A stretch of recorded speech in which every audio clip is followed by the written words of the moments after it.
Shalom, Kingdom Community kita. Minggu ini kita tetap bicara tentang penderitaan. Kali ini kita akan bicara juga bagaimana posisi kita sebagai orang percaya yang tertekan, yang tertindas. Tetapi kita bisa menerima itu sebagai bagian dari kehidupan kita sebagai murid Kristus yang harus memancarkan terang. Nah, sebelum saya membahas masalah ini, sebaiknya kita akan coba diskusikan. Misalnya kita punya pengalaman masing-masing ketika kita mengalami kondisi di mana kita disalahpahami orang, ya. Maksud kita baik, tapi ternyata kita disalahpahami, bahkan kita dimaki-maki begitu ya. Mungkin kita punya pengalaman seperti itu, bisa saling di-sharingkan. Saya bacakan 1 Petrus 2 ayat 20, sebab dapatkah disebut pujian jika kamu menderita pukulan karena kamu berbuat dosa.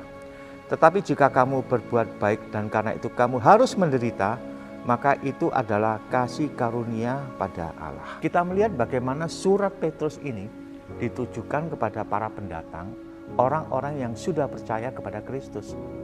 Nah, sebagian dari mereka rupanya tidak memiliki nasib yang baik, dalam arti sebagian dari mereka menjadi budak-budak yang saat itu memang dilegalkan.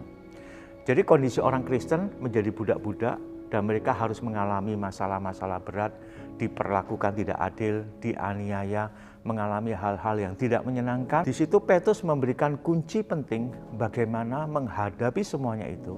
Dan lebih penting lagi, apa yang dihadapi oleh mereka yang teraniaya, yang mengalami penderitaan, tetap menampilkan Kristus dalam hidup mereka. Nah, perhatikan di ayat ini disebutkan yang bagian pertama, sebab dapatkah disebut pujian. Kalau saya bacakan di terjemahan BIMK, bagian kalimat pertama di 1 Petrus 2 ayat 20 dikatakan demikian, sebab apakah istimewanya kalau kalian sabar menderita hukuman yang seharusnya kalian tanggung karena bersalah. Jelas kalau orang bersalah menderita itu wajar.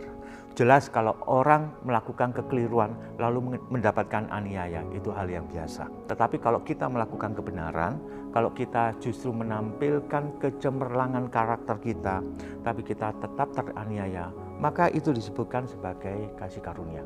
Dan itulah tuntutan bagi kita semua orang percaya untuk tetap kita menjadi berkat dimanapun dan apapun posisi kita. Sebab dapatkah disebut pujian jika kamu menderita pukulan. Nah, kata pukulan ini menarik. Dalam bahasa aslinya kata pukulan ini berarti yaitu suatu pukulan atau suatu tinjuan ya. Itu dari bahasa asli kolabiso. Kolabiso ini dipakai di beberapa ayat, tapi yang menarik dipakai di dua ayat yang saya dapatkan, Matius 26 dan 67 dan Markus 14 ayat 65 menggunakan kata yang sama, yaitu kolabiso yang artinya meninju. Ketika tentara Romawi itu meninju Yesus, kata meninju di situ menggunakan kata yang sama di 1 Petrus 2 ayat 20 tadi, yaitu pukulan. Artinya apa?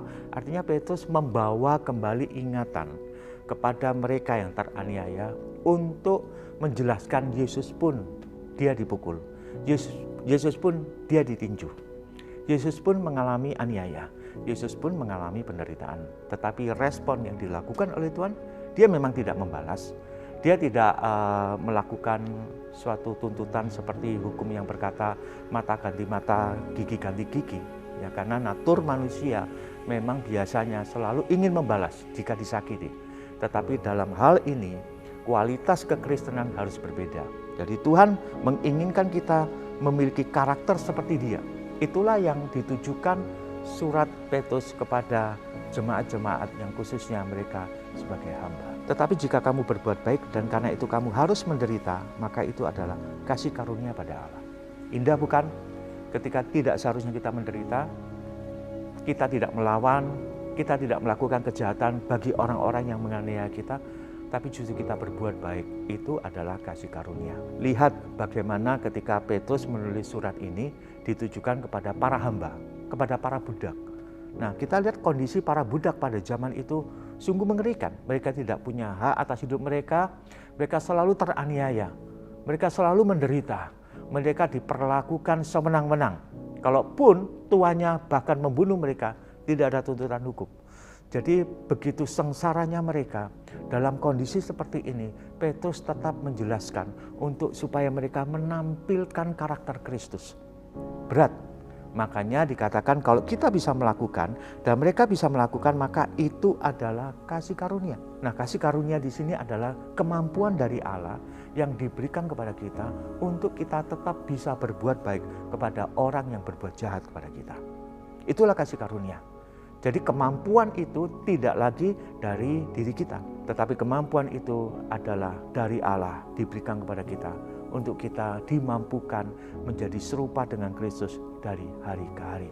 Makanya nasihat Petrus ini kalau kita baca di ayat berikutnya, kita akan tahu bagaimana Petrus selalu menjelaskan di ayat 23, ketika ia dicaci maki, ia tidak membalas dengan mencaci maki, ketika ia menderita, ia tidak mengancam, tetapi ia menyerahkannya kepada Dia yang menghakimi dengan adil. Petrus bicara tentang Kristus.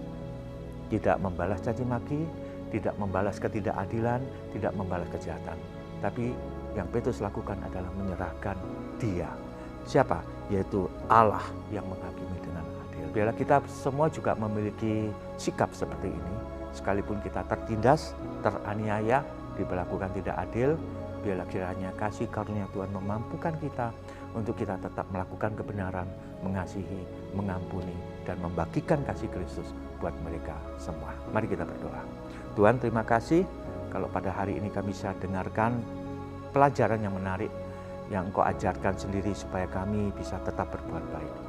Dalam keadaan terjepit, teraniaya, dalam keadaan kami tersiksa, dalam kami mengalami penderitaan, kami tetap bisa menaburkan kasih Kristus kepada mereka. Karena ini bukan kekuatan kami, tapi ini adalah kasih karunia Tuhan.